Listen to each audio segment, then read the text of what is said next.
Hi, this is David Moore with Rack My Gear, and this is a walnut case that we built for the Pioneer RT707 reel-to-reel tape deck. There are two different versions of this that we make. One is like this with metal vents on top and slotted vents on bottom. We also have a model that has slotted vents the same as what's on the bottom here in the two spots on the top. The RT707 is a very heavy machine. If you have one, you already know that. So today I'm going to go through the process of installing one in this cabinet. And hopefully there are a couple of tips here that will help you get that done.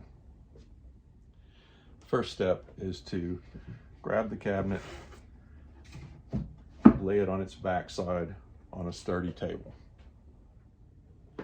Next, you'll need to remove the feet, the 4 rubber feet from the bottom of the deck, which I've already done here. The next step is more easily done if you have a helper, but I don't today, so I'm going to lift this above the cabinet, slide it into place, and when you get it right here, you're going to have to get your fingers out really quick because you don't want to get them pinched inside there. Sounds worse than it is. Next, you'll need to take the hardware from the bag that was received with the cabinet and take out the washers and screws. As you'll see, there's a washer and a screw.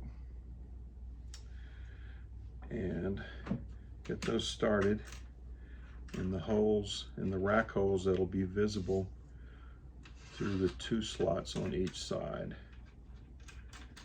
Just get those started. It's important at this step that you do not screw these in tightly. Just run the screws up to where they almost touch the washer and stop there for now, because the next step requires those to be loose. For this next step, you're going to locate the Allen wrench that was included in the bag with the unit, and we're going to use it to adjust 4 set screws, 1 on each corner. There are 2 down here as well. First, we're going to tip it over so that we can get access to those with the tape deck in an upright position. All right, here you can see the 4 set screws in the bottom. So I'm just going to tip this forward,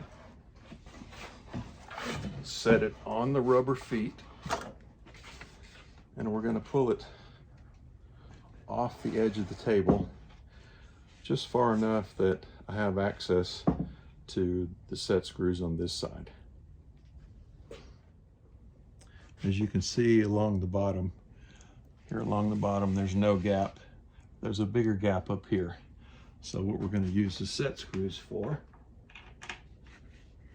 is put the Allen wrench in the one on the left end and raise it, turn it in just until the unit raises up where the space is about the same on top and bottom. I've done the same thing on the other end. So now you can see that the gap on the bottom is equal with the gap on the top. But the face of the unit is slanting a little bit to the back at the top side. That's because I haven't raised the back of it yet. So I'm going to do the same thing for the holes on the back.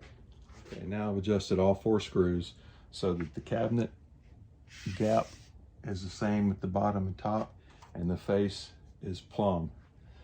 Now it's time to finish tightening these screws, which will pull the unit a little farther in also.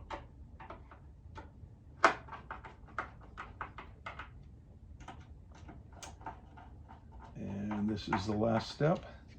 So that's it, it's done, it's mounted, and it's secure.